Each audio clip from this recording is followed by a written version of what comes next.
Hello అండి. నా పేరు సందీప్. సందీప్ ఎనాలిసిస్ 27 ఛానల్‌కి అందరికీ స్వాగతం. మెయిన్‌గా మీ చిన్న రిక్వెస్ట్ ఏందంటే నా ఛానల్‌ని సబ్స్క్రైబ్ చేయండి ప్లీజ్.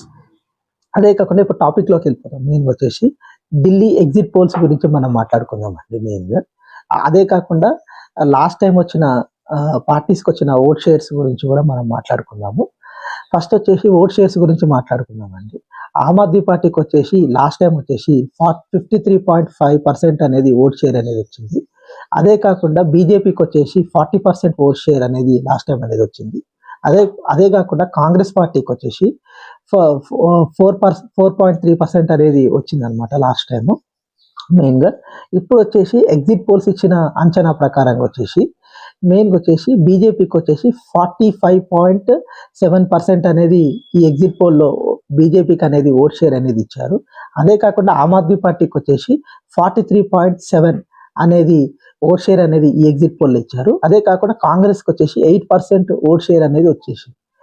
మెయిన్‌గా వచ్చేసి చాలా వరకు Aam Aadmi party vote share అనేది తగ్గిందండి. ఎందుకు అంటే పోయిన ఎన్నికల్లో వచ్చేసి ఓట్ షేర్ అనేది పెరిగింది ఆమ్ ఆద్మీ పార్టీకి.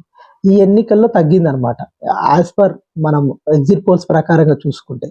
ఇప్పుడొచ్చేసి మెయిన్‌గా వచ్చేసి చాలా వరకు మెయిన్‌గా దళితులు అండ్ మైనారిటీలొచ్చేసి కాంగ్రెస్ సైడ్ కొంచెము టర్న్ అవ్వడం గూడా మెయిన్‌గా ఆమ్ ఆద్మీ పార్టీకి ఈ ఓట్ షేర్ అనేది తగ్గింది. అదే కాకుండా చాలా ఏరియాస్‌లో వచ్చేసి కాంగ్రెస్ క్యాండిడేట్స్ అనేవాళ్ళు ఓట్లు తెచ్చారనమాట ఆమ్ ఆద్మీ పార్టీ. అందుకే ఈ ఓట్ షేర్ అనేది తగ్గిందనేది నా అంచనా అనమాట. ఎందుకంటే ఇప్పుడు ఎగ్జిట్ పోల్స్ అనేవి చాలా వరకు ఎగ్జాక్ట్‌గా ఇవ్వవు నాకు తెలిసినంత వరకైతే. కానీ ఇదొక అంచనా అంతే. ఇది అంచనా మాత్రమే గాబట్టి మన అంచనా. ఈ రిజల్ట్స్ అనేది 8వ తారీఖు వస్తున్నాయి గాబట్టి, ఆ రోజు మనం దాని గురించి పూర్తిగా విశ్లేషణ అనేది చేద్దాము. బేసిక్ వచ్చేసి 20, 30 నియోజకవర్గాల్లో వచ్చేసి కాంగ్రెస్ క్యాండిడేట్స్ ఓట్లనేది ఆమ్ ఆద్మీ పార్టీ ఓట్లనేది చీల్చడం వల్ల గూడా మెయిన్‌గా ఈ ప్రాబ్లమ్స్ అనేది వచ్చాయి.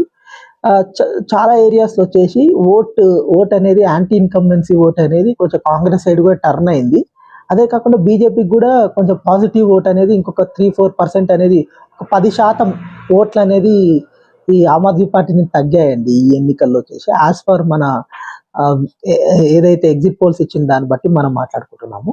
ఎందుకంటే 10% ఓట్లనేది తగ్గిందంటే దాంట్లో కాంగ్రెస్‌కొచ్చేసి 4-5% అనేది పెరుగుతుంది.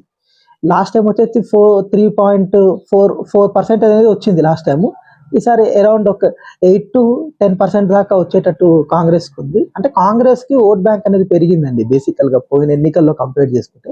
ఇది ఆమ్ ఆద్మీ ఓట్లని మెయిన్‌గా చీల్చడం అనేది జరిగింది. అదే అంటే బీజేపీ ఓట్లనేది చీల్చడం అనేది తగ్గింది మెయిన్‌గా వచ్చేసి. అంటే ఎందుకంటే ఓట్స్ అనేది ఇప్పుడు బీజేపీకి వచ్చేసి ఒక 5%, 6%, 5% అనేది పెరిగింది. ఎందుకంటే అది ఆమ్ ఆద్మీ ఓట్స్ కొంతవరకు చీలింది. బీసీ ఓట్స్ అనేది మెయిన్‌గా వచ్చేసి బీజేపీకి అండ్ పాజిటివ్ ఓట్ అనేది మెయిన్‌గా పడడం వల్ల 6%, 5% అనేది పెరిగింది. మెయిన్‌గా వచ్చేసి కాంగ్రెస్‌కొచ్చేసి ఏదైతే దళితులు, ఆదివాసీలు మెయిన్‌గా వచ్చేసి ముస్లిమ్స్ అనేవాళ్ళు ఒక 5% అనేది ఈ ఈ కాంగ్రెస్ సైడ్ ఎళ్ళడం గూడా మెయిన్‌గా ఈ ఆమ్ ఆద్మీ ఓట్స్ అనేది తగ్గడం అనేది జరిగింది. 10% అనేది పెద్ద డిఫరెన్సే. కానీ ఇప్పుడొచ్చిన ఎగ్జిట్ పోల్స్ ప్రకారం అయితే చాణక్య స్ట్రాటజీస్ వచ్చేసి 25-29 సీట్స్ అనేది ఆమ్ ఆద్మీ పార్టీకి ఇచ్చారండి. అదే కాకుండా బీజేపీకి వచ్చేసి 39-44 సీట్స్ అనేది ఇచ్చారు. కాంగ్రెస్‌కి వచ్చేసి 3-4 సీట్స్ అనేది ఇచ్చారండి మెయిన్‌గా. ఎందుకు అంటే నాకు తెలిసినంత వరకైతే ఈ ఓట్ బ్యాంక్ అనేది నా అంచనా ప్రకారంగా అయితే ఇది కరెక్ట్ అనాలిసిసే అని అనిపిస్తుంది. ఎందుకంటే చాలా వరకు ఏరియాస్‌లో వచ్చేసి ఈ కాంగ్రెస్ అనేది చీల్చడం అనేది ఆమ్ ఆద్మీ పార్టీని దెబ్బతీసిందండి బేసికల్‌గా. ఎందుకంటే కాంగ్రెస్ అనేది పుంజుకోవడం అనేది మెయిన్‌గా ఆమ్ ఆద్మీ పార్టీని చాలా వరకు సెక్షన్స్‌ని దూరం చేయడం కూడా జరిగింది కాబట్టి ఇది ప్రాబ్లమ్స్ అనేది వచ్చిందనమాట. అదే కాకుండా సెకండ్ పీపుల్స్ పల్స్ గురించి మనం మాట్లాడుకుందామండి. పీపుల్స్ పల్స్ వచ్చేసి 10-19 అనేది ఆమ్ ఆద్మీ పార్టీకి ఇచ్చారండి. 51-60 సీట్స్ అనేది బీజేపీకి ఇచ్చారు.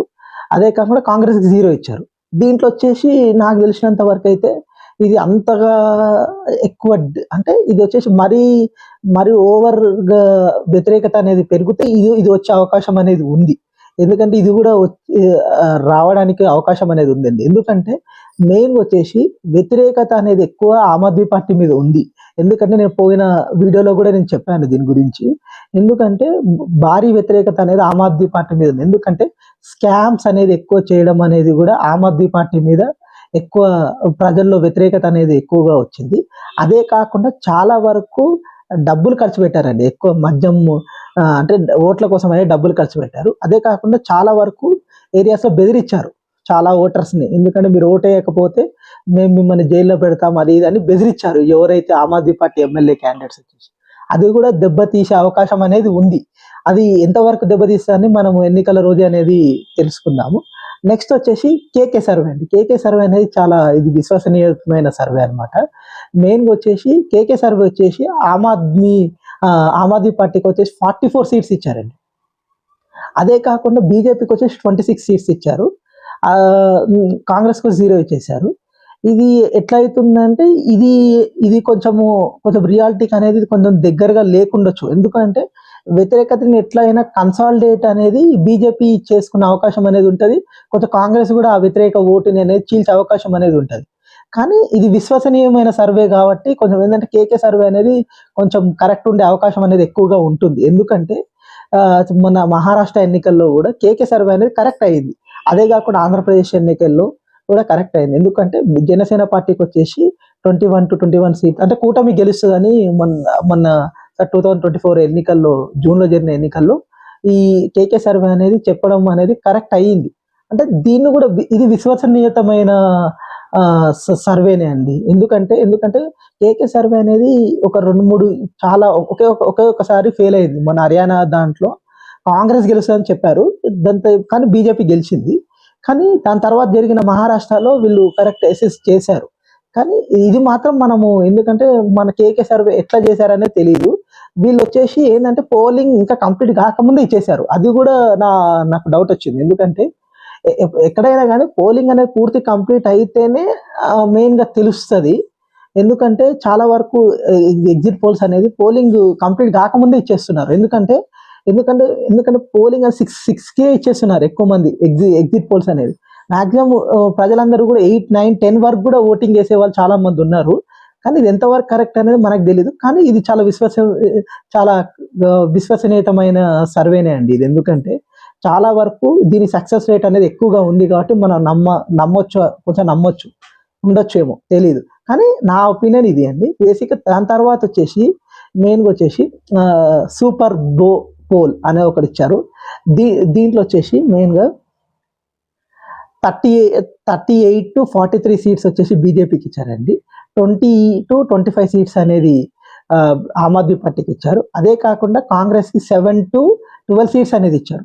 ఇది ఎక్కువ అవకాశం అనేది ఉంది. ఎందుకంటే నేను ఇందాక ముందు చెప్పినట్టుగా చాలా వరకు ఏరియాస్‌లో కాంగ్రెస్ అనేది ఆమ్ ఆద్మీ పార్టీ ఓట్స్‌ని చీల్చింది బేసికల్‌గా. ఎందుకంటే ఆమ్ ఆద్మీ పార్టీకి వచ్చేసి దళితులు, ఆదివాసీలు అండ్ మైనారిటీస్ అనేది పూర్తిగా అండదండలు అనేది ఇచ్చారండి. పోయిన ఎన్నికల్లో 2, 3 ఎన్నికల్లో వచ్చేసి.